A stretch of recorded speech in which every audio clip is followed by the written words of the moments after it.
Welcome into the Thunder basketball universe presented by COOP Ale Works. No, your eyes are not deceiving you. This is not our normal studio. That's because we are coming to you live on the road from Los Angeles, the 90210 Gallo. The team's here for quite a long time. They have 2 games in Staples Center. Just played the Clippers last night on Monday, and they'll turn around in a couple of days and play the Lakers on Thursday. Yeah, we packed up our suitcases, but we're still working hard for you here. We got a road show for you once again. We're not going to have too many of these this season, but it's great to just be out with the team again. I mean, this is what we missed all of last season, Paris and I, being back home, doing interviews over Zoom. Now we get the chance to be in the mix, be courtside, be in the near the locker room with the guys, and just connecting with all the players and really tapping into what makes them them and what they're trying to improve on. And really, get the pulse of the team. But this is my first time in LA for this amount of time. I've been to LA before, but it's a lot colder than I remember. It's a little chilly out here on the West Coast for those of you back in Oklahoma City, but it was a little surprise for me. Yeah, we're week-long here in California, but don't worry. I think you all are having better weather than us back in OKC. Surprisingly. Yeah, a little chilly, but we're still enjoying ourselves. It's, we don't have anything to complain about being able to be around the team and be on the road like we are. And we are certainly seeing a lot from this group so far, especially in this 3-game road trip on the West Coast. The Thunder played Golden State earlier in this road trip, going to wrap things up here in LA. And so there's a lot of takeaways that we've been able to gather over these 3 games. And we have a couple of stats and a couple of quotes that kind of hint at those things. So let's dive right in. Let's go with "You Can Shai That Again." Gallo, as always, I'll let you go first here. All right. The quote is, "We're watching a star evolve before our eyes." Okay. I actually don't remember who said this, but deductive reasoning here.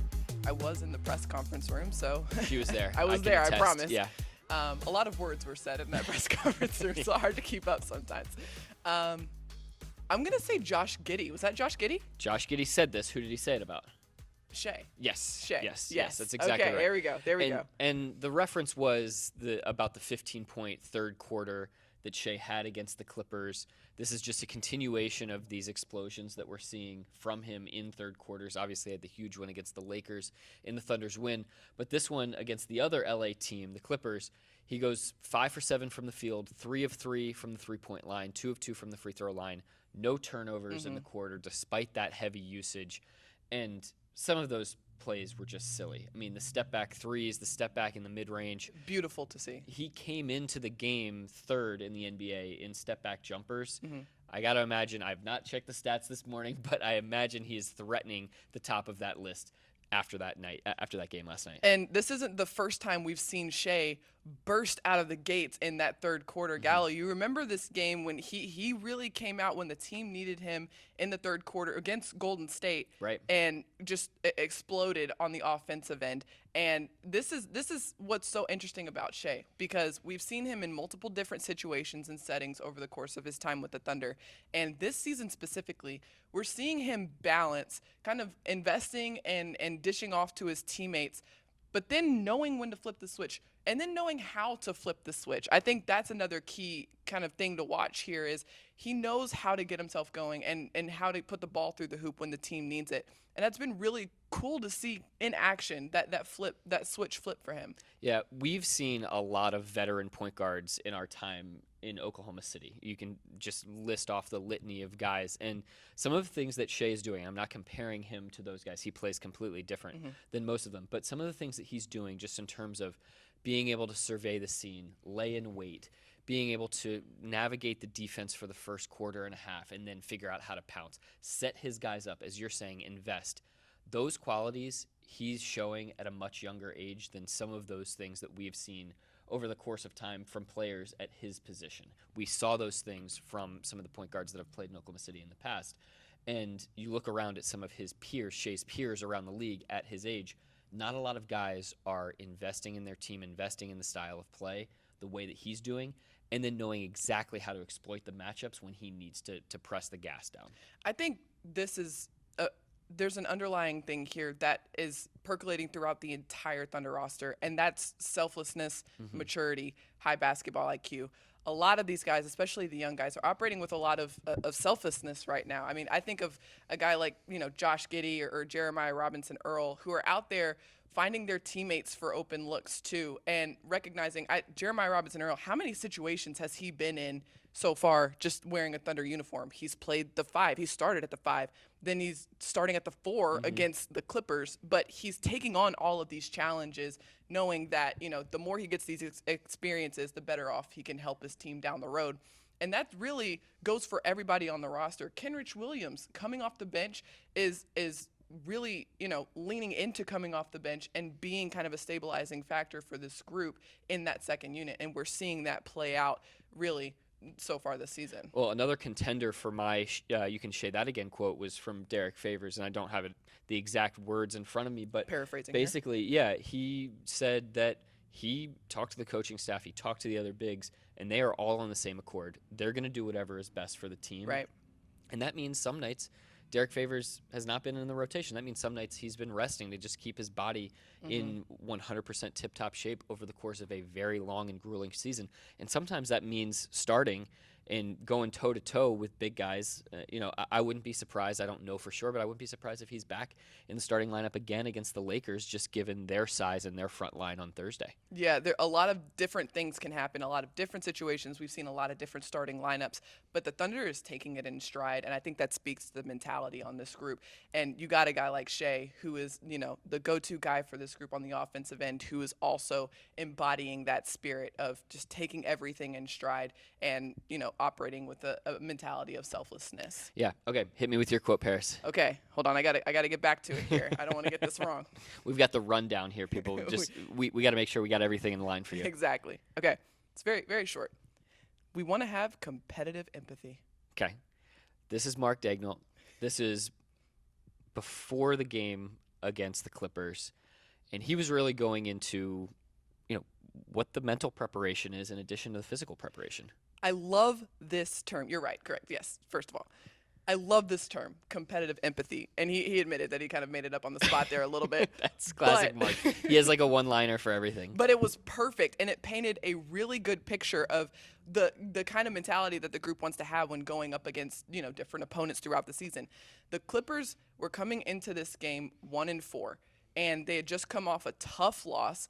And so they had to the Thunder had to recognize that while, yes, the record for this team doesn't say, that they're going to bring a lot of juice, the fact that they're coming off a tough loss and the fact that they are on their home court and they're really gunning for a win says that they're going to throw a really hard punch in this game, and you have to be prepared for that. So in addition to the scouts, and in addition to knowing the schemes and the personnel, there's a mental factor of this as well that this group is learning when going up against opponents. Right, and don't forget that this is a Clipper squad that doesn't have Kawhi Leonard right now, may not get him for the rest of the year, just depending on his health situation. Serge Ibaka, Marcus Morris also both out.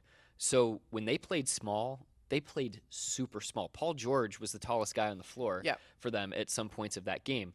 And so what I think Mark was trying to get across is, as the Thunder is trying to do the best they can to sort of speed up the mental, physical, emotional growth of these players on that development curve, this is one of those ways that they can tick forward just a little bit more and a little bit more. And if they have an understanding of the league, if they have an understanding of opponents, if they have an understanding of psychology, that helps them. I mean, it's just kind of like what we're talking about with Shai.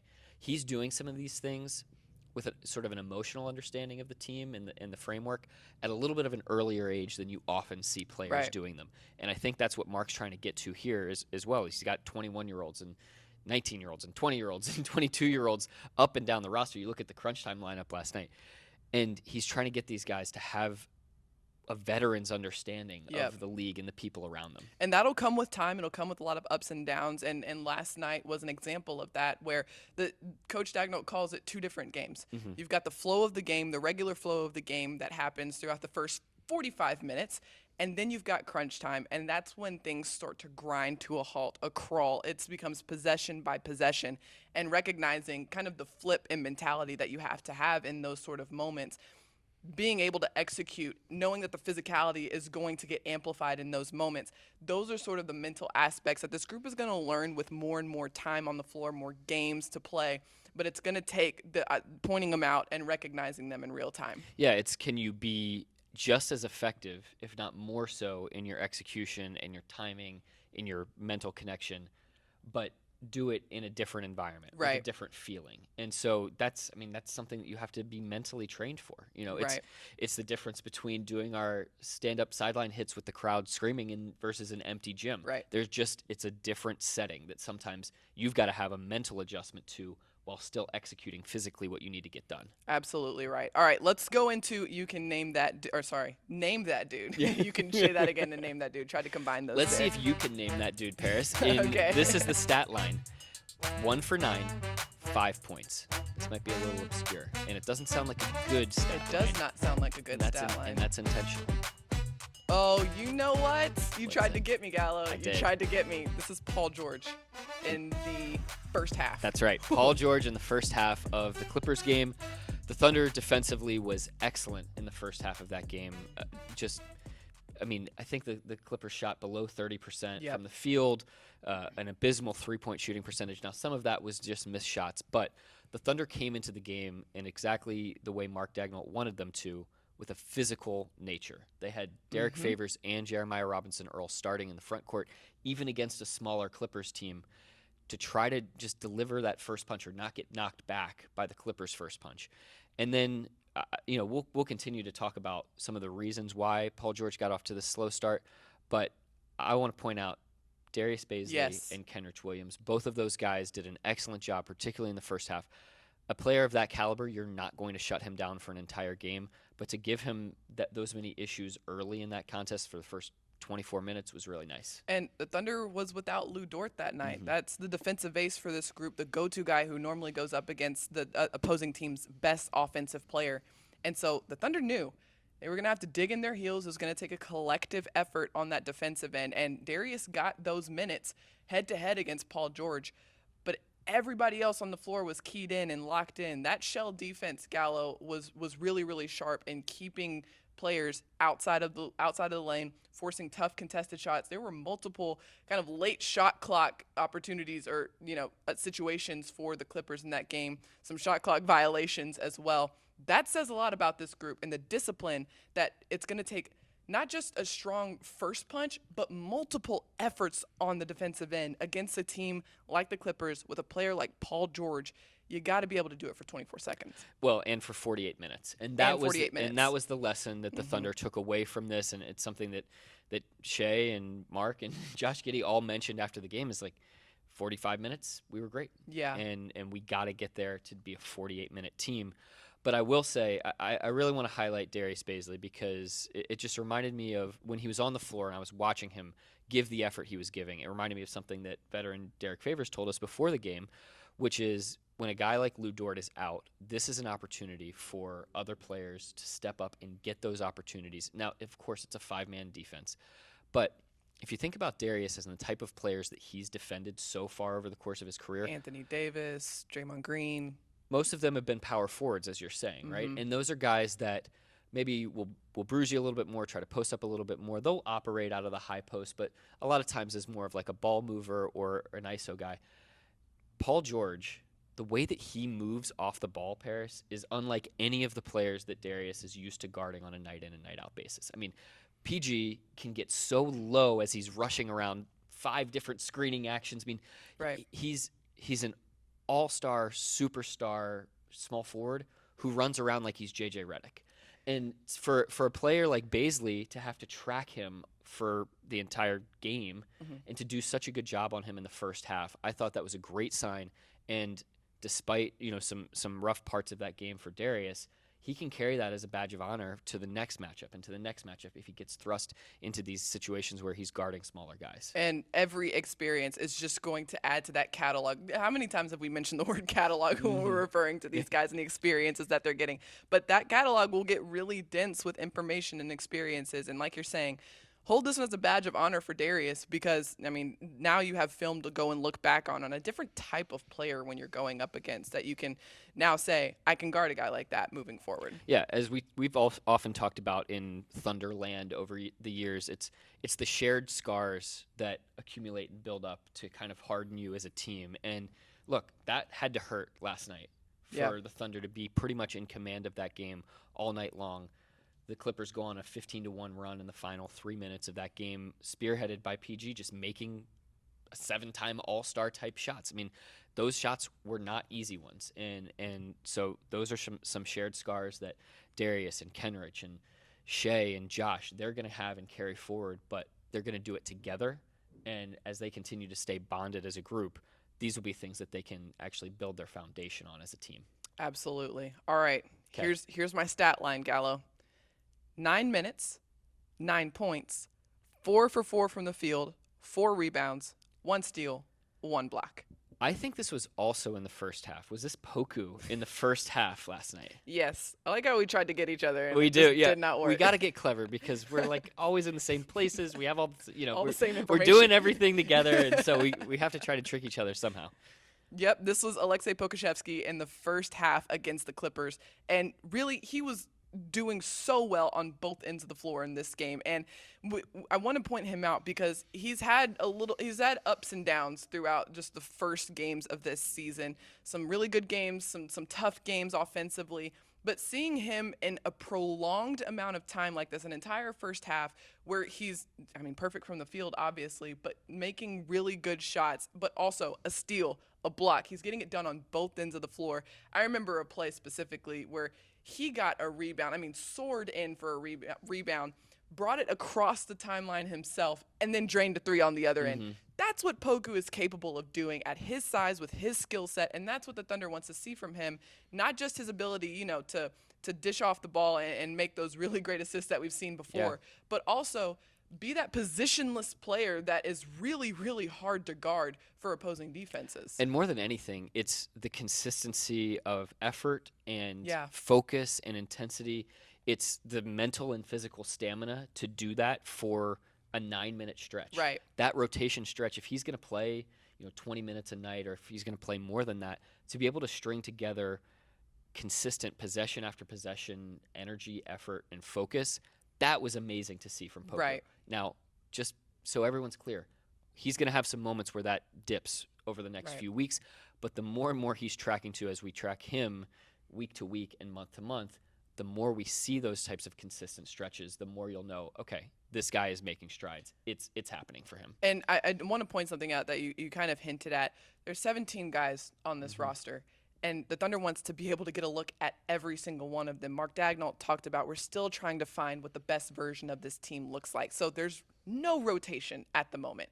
But when guys like Poku, guys like Teo, guys like even Gabriel Deck, throw him in this conversation as well, when they get minutes and opportunities on the floor, they got to be able to make the most of them and give, like you're saying, that energy, that effort consistently.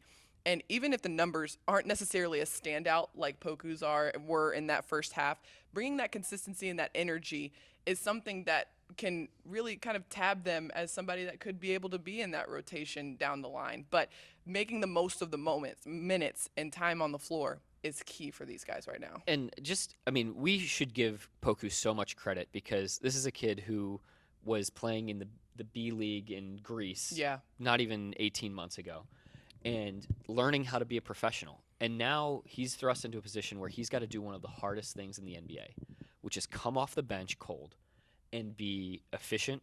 It's like trying to run on a treadmill that's already going when you jump on it. Yep. He's trying to catch up with the pace of the game. He's trying to understand how he can fit in. He's trying not to be overly aggressive and make mistakes, but also trying not to sit back and just float out there. And so it is a very delicate balance that's being asked of players. And that's why a lot of times in the NBA, role players that come off the bench for the best teams are veterans. They're guys they're 33 that have been doing this for 10 years. And so the fact that we're getting these types of performances at all from Poku, we should be really happy about and proud of.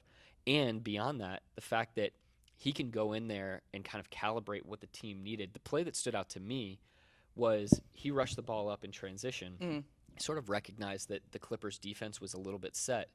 And he didn't just completely like stop down and let it completely settle. He clicked. You could see this happen in his brain. He was like, okay, I got to get the wheel turning. Yeah. And that's what the Thunder coaching staff is asking of him, is to be that guy that just gets the wheel turning on the offensive end. So he started a little dribble handoff. It resulted in an and one for Mike Muscala. A little bit later, he had the hockey assist that ended up in Teo Maladone's hands.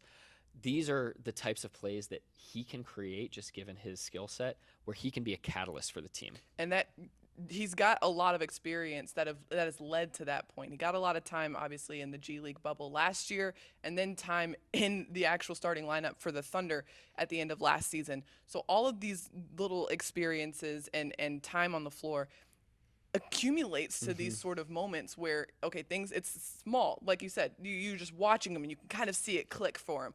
Every guy on this roster is going to have a moment like that. You just got to be able to look for it, but it's also going to take time and experience on the floor.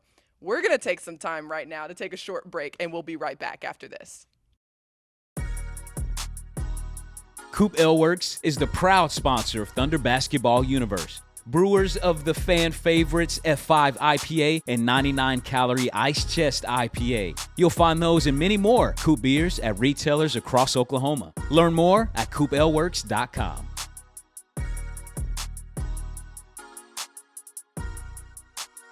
There were a lot of takeaways from the Thunder's 2 games so far on this West Coast road trip, and although the results didn't necessarily turn in the Thunder's favor, didn't really get the results that they wanted, they did a lot of really sharp things and showed signs of improvement on both ends of the floor. Gallo, one area I want to point out is the defensive end, because especially against the Lakers, this is where against the Clippers, this is where it really showed up for me personally. They held the Clippers to just 14 points in that first quarter, 40 points in the first half, and 99. That's less than 100 points for the first time this season. And that says a lot about this group. And we talk about it being a 48-minute game, digging in on the defensive end and sticking to the game plan for, like we said, 24 seconds of the shot clock, but also 48 minutes. And yes, they did get loose there, the Clippers did, in those final 2 minutes. But that really shouldn't overshadow the majority of this game where the Thunder dug in its heels and stuck to the game plan. Yeah, right now it's about setting foundations, setting standards, setting a bar for the type of play and the style of play that you want to be about. And this isn't just building for this year, it's building for the next generation of the Thunder that's going to be the one that Sam Presti says we'd like it to be an arrival, not an appearance. And so they need to be laying the foundations for that right now. Yep, and even against Golden State. Now, Golden State, obviously, they got hot in that third quarter, really was able to build lead and separation there to take the win. But they were struggling to find offensive rhythm in that game. And that's a team with Steph Curry, Draymond Green, guys that can really get going offensively. And the Thunder did a really good job of causing disruption on that end of the floor. It says a lot about this group that, you know, they recognize the game plan, but they also understand the length of a game. And knowing that it's not just going to take one effort to defend a guy like Steph Curry or defend a guy like Paul George who's running all over the floor trying to free themselves up. And it's not just going to take one guy on the Thunder side, on the defensive end, to contain them. It's got to take everybody on the floor to be able to hone in and lock in and be on one accord and kind of moving on a string to defend these guys. Yeah, that's something that Lou told us after the Golden State game, where he was great on Curry aside from that little 3-4 minute flurry at the beginning of the third quarter when Curry got hot and hit 3 threes in a row. And like that was something that Lou was saying is like, again, 48-minute game. Yeah. But overall, your point is very well made, which is don't be distracted by the outcomes right now. Be focused on sort of the process behind what's going on. And what we're clearly seeing is we're seeing energy, focus, intensity. Now they got to be able to put it together for 48 minutes of all of that. But we're continuing to see positive signs, and we're seeing that on the offensive end as well. I mean, I think about the Clippers game and how many times was the Thunder right at the rim and the ball's rolling off? Or Mike Muscala is not going to go 2 for 12 shooting the ball very often. He went 1 of 7 from 3, and almost all of those looks were wide open with passes in his shooting pocket. I mean, this is a guy who had a career 3-point shooting year last year for the Thunder. So we're going to continue to see this team get the types of shots that they want if they stay consistent with their process and their focus. And as long as they stick to that, they're going to get the types of looks they want. I've been impressed with the poise and composure of this group, especially with what you're talking about. They're getting the looks that they want, and obviously sometimes they just don't fall in their favor. And we saw that against Golden State, and even a little bit in that Clippers game. And specifically in the Clippers game, how many runs did the Clippers go on to cut down what was a double-digit Thunder lead and bring it to within 2 points? It was multiple times in the second half. After every punch that the Clippers threw, the Thunder responded with one of their own to kind of regain and add some more separation on their side. That speaks to the composure and the poise of this group, recognizing that we're going to say this a lot, and it means a lot of different things, but it's a 48-minute game. Yeah. And that means that, a 10-minute stretch doesn't have to define you. A quarter doesn't have to define you. A burst of offense, a 15-1 run, doesn't have to define the rest of the game. And so I think this group is doing a really good job of understanding that and showing a lot of poise and composure for a really young group to be able to respond in those moments. Yeah, and counters are the next step of evolution for a lot of these players. So they come into the league, they burst onto the scene a little bit, and then teams get some tape on them, and they start to try to take some things away. I think we're starting to see that with Josh Giddey a little bit. Josh had kind of a tough first half against the Clippers, but he was able to make some adjustments. We're seeing teams try to pick him up full court now to try to just harass him, slow him down, get him out of his rhythm and tempo. We're definitely seeing teams double team Shai constantly. These are things. It's not like opponents are just playing the Thunder straight up and the Thunder's missing. Like, these are great experiences for OKC to be going through at such an early age and part of their time horizon, that by the time Shai's 25, by the time Josh is 20 or 22, he's going to have seen all of these different types of coverages, and they're going to have all this stuff thrown at them. They're going to have had to try to counter runs by veteran teams like the Clippers and deal with flurries like those from Steph Curry. And they're still going to be in their young 20s. Yeah, and I even think, even on a micro level, right, the team's about to go up against the Lakers again on Thursday. That's a team that they just played earlier or a few days ago. And so they're going to have tape. They're going to have, things that they're going to want to change and do better and make adjustments on the Lakers. And so the Thunder's going to have to respond to that too. And so, and how about the competitive empathy also that you brought up earlier? Exactly. Like the fact that the Lakers were not happy about the way that game ended, a 26-point comeback. Right. The last minute of the game was a little bit awkward and weird. Like, to be playing that team again a week later, if the Thunder doesn't recognize what's coming at them from across the way, especially from Russell Westbrook, they might have LeBron James back. That's a whole different wrinkle. Like, these are things that the Thunder is going to be learning in real time right now. And so really this Lakers game, it kind of encompasses a lot of the things that we're talking about, that competitive empathy, being able to be prepared in terms of the psychology of your opponent, recognizing that, but also responding to adjustments that they're going to make on the defensive end and recognizing they're watching film on that Golden State game. They're watching film on that Clippers game. And so recognizing some of the defensive things they might throw your way. And so all of those things, it'll be really interesting to see in that Lakers game how the Thunder is able to respond to them and really, throw a really good punch for 48 minutes. I feel like we should just transcribe this and make this your game preview for the Lakers because we're really setting that one up. Definitely got all the things that you need to watch. Be sure to check into OKCThunder.com for that preview coming up soon. Okay, it is now time in this podcast to bless your timeline. I personally am so excited for this one. Yeah, this is a good one. We got a good one. Let's save the best for last. All right. Okay. All right. I was getting ahead of myself. Yeah. Okay. We want to build the anticipation. This one's also very, very exciting, and that is the Thunder's City Edition uniform has officially been unveiled for the 21-22 season. Gallo, these jerseys are so cool. It is unlike any jersey that the Thunder has had so far. Yeah, kind of that ice white threads, top and bottom. And this also comes for the very first time with an alternate court that will be inside Paycom Center. So very exciting. We got some great content from our players on Media Day, just reacting to the jersey. And we also, our video team did an amazing job of just getting that like crackling ice texture on the floor and on the jersey as a part of our unveil. So definitely go check out our @OKC Thunder social channels for all of that. And Paris, like, there's some cool storytelling behind this jersey too. There is. The jersey is a part of the NBA's 75th anniversary celebration. And so there are a lot of cool little details on the jersey that are callbacks to previous Thunder jerseys. Like the belt buckle is the original 2008 NBA NBA OKC logo and the team first arrived in Oklahoma City. You've got the vertical lettering here that is a callback to a previous jersey for the Thunder. So a lot of small little details for those who are really interested. If you want to see these in person, though, every Friday night, the Thunder is going to be, every Friday night home game, I should say, the Thunder will be playing in these uniforms on this court. They're calling it City Nights, and that's really where the Thunder is going to represent their community, the people that have been with them since 2008. Yeah, it's a chance for you all to come down to Paycom Center and, get spruced up, show out before you go out, as we like to say. There we go. Get all geared up and ready for those City Nights. It'll be a lot of fun. Really cool uniforms. Ice white, just so cool. Love those new threads. Okay. Should we move on to the next bless your time? We have two. Yeah. This is a double blessing. This is a double blessing.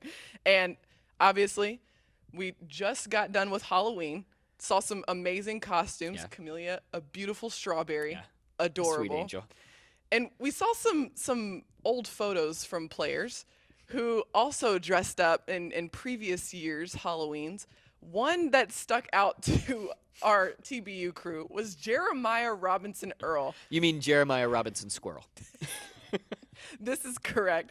You need to go to OKCThunder.com. You need to check out our OKC Thunder social media handles and find this photo of Jeremiah Robinson Squirrel. I can't even describe it. He described it perfectly. He was in this squirrel costume as a kid, an inflatable tail that went above his head. And he had the most happy expression of any child in a costume I think I've ever seen. So just to pull the curtain back a little bit, like we go into every media day having no idea what we're going to get. We come up, Paris and I and our digital media staff, our broadcast staff, we kind of put together these lists of questions that we think we might elicit some like cool responses to. One of them this year was like, what was your favorite Halloween costume that you ever wore? And, we ask these guys all the questions and we don't know what's going to come back. Right. But when we saw a squirrel costume, we were like, this is too good to be true. We have to hunt down this photo. And there's a video right now on OKC Thunder Instagram page, and it talks about all of these guys, like you're saying, they're describing their Halloween costume, and Jeremiah is describing in depth this squirrel costume. And this whole time we're thinking we need to see this squirrel costume. We need to see it because he described it so well. And meanwhile, all his teammates are like, yeah, I was Batman, or I was a football player, player, whatever. I put a and mask like, on. and like here's like the wackiest costume you can think of. Definitely be on the. We have more of these types of videos lined up for you throughout the course of the season. So please, stay locked on our @OKC Thunder social channels because they'll drop on you when you're least expecting it. It'll bless your timeline, to say the least. But that is all for today's podcast. But before we let you go, we have to let you know what's on tap for the Thunder coming through the rest of the week. The Thunder, like we mentioned, they're going to wrap up in Staples Center, a second game inside that arena going up against the Lakers on Thursday. Be sure to tune into that game. And then on Friday, we're going to have a TBU back in the studio. It's going to be Nick Gallo holding it down for the TBU crew. All sorts of responsibility, but I won't be alone. I've got Royce Young, also of the Thunder, with me there. Paris, we will miss you greatly, but I know you'll be back with us the next I'll be week. back in no time. Don't you worry. I tried. You got it. You got it. You got it. You got this held down for the TBU crew. But that is all for today's podcast. Be sure to like, rate, and subscribe wherever you get your podcast. Thank you so much to our producer. And until next time, Thunder up and catch you later.